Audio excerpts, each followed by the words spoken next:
ಇಂಗ್ಲಿಷ್ನಲ್ಲಿ ರೆಗ್ಯುಲರ್ ಮತ್ತು irregular verbs ಎಂದರೇನು? Regular and irregular verbs.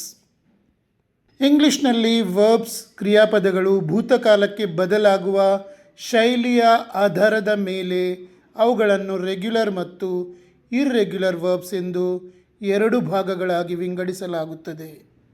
ಮೊದಲನೆಯದು ರೆಗ್ಯುಲರ್ ವರ್ಬ್ಸ್, ನಿಯಮಿತ ಕ್ರಿಯಾಪದಗಳು.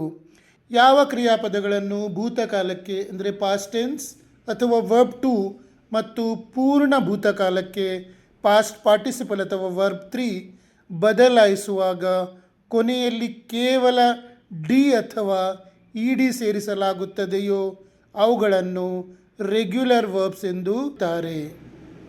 ಉದಾಹರಣೆಗೆ walk, walked, walked. E D ಸೇರಿಸಿದರೆ ಆಯ್ತು. ಇಲ್ಲಿ play, played, played. E D ಸೇರಿಸಿದರೆ ಆಯಿತು.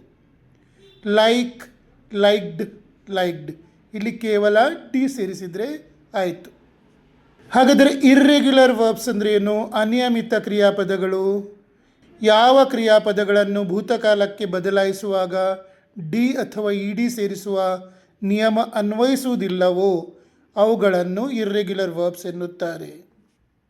ಇವುಗಳ ಸ್ಪೆಲ್ಲಿಂಗ್ ಸಂಪೂರ್ಣವಾಗಿ ಬದಲಾಗಬಹುದು ಅಥವಾ ಬದಲಾಗದೆಯೂ ಇರಬಹುದು. ಇವುಗಳಲ್ಲಿ 3 ವಿಧಗಳಿವೆ. ಒಂದು, 3 ರೂಪಗಳು ಸಂಪೂರ್ಣ ಬದಲಾಗುವ ಪದಗಳು. ಗೋ, ವೆಂಟ್, ಗಾನ್. ಅದೇ ಥರ ರೈಟ್, ರೋಟ್, ರಿಟರ್ನ್. ಎರಡನೆಯದ್ದು 2 ರೂಪಗಳು ಒಂದೇ ರೀತಿ ಇರುವ ಪದಗಳು. Buy, bought, bought. Say, said, said. ಮೂರನೇದ್ದು ಯಾವುದೇ ಬದಲಾವಣೆ ಇಲ್ಲದ ಪದಗಳು. Cut, cut, cut. Put, put, put. ನಿಮಗೆ ನನ್ನ ಟೀಚಿಂಗ್ ಮತ್ತು ರಿಸರ್ಚ್ ಇಷ್ಟವಾದಲ್ಲಿ ನನ್ನ ಪೇಜ್ ಫಾಲೋ ಮಾಡಿ ಮತ್ತು ಶೇರ್ ಮಾಡಿ.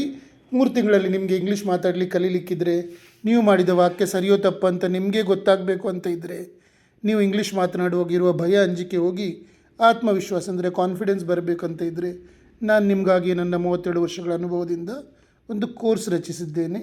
ಆ ಕೋರ್ಸ್ ನಾನು ಕಲಿಸುವಾಗ ಅಂದರೆ 32 ವರ್ಷಗಳ ಮುಂಚೆ ನನಗೆ ಸೇರಿರೋ ಹೆಚ್ಚಿನ ವಿದ್ಯಾರ್ಥಿಗಳು 4ನೇ 5ನೇ ತರಗತಿವರೆಗೆ ಕಲಿತವರು.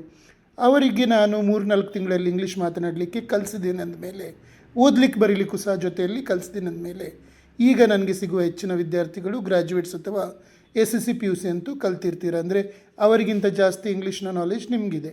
10ನೇ ಕ್ಲಾಸ್ ಮಾಡಿದವನು 5-6 ವರ್ಷ ಮತ್ತು ಗ್ರ್ಯಾಜುಯೇಷನ್ ಮಾಡಿದವರು 10 ವರ್ಷ ಇಂಗ್ಲೀಷ್ ಓದಿದ್ದಾರೆ, ಬರೆದಿದ್ದಾರೆ, ಕಲ್ತಿದ್ದಾರೆ ಮಿನಿಮಮ್ ಅಲ್ವಾ. ಹಾಗಾಗಿ ನಿಮಗೆ ಇಂಗ್ಲೀಷ್ ಖಂಡಿತ ಬರ್ತದೆ.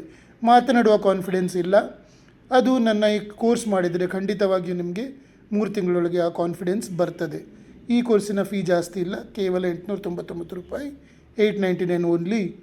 ಅದನ್ನು ನೀವು ನನ್ನ ನಂಬರಿಗೆ UPI ಮೂಲಕ ಕಳಿಸಿದಾಗ ಕೂಡಲೇ ನಾನು ಕ್ಲಾಸ್ ಸ್ಟಾರ್ಟ್ ಮಾಡ್ತೇನೆ.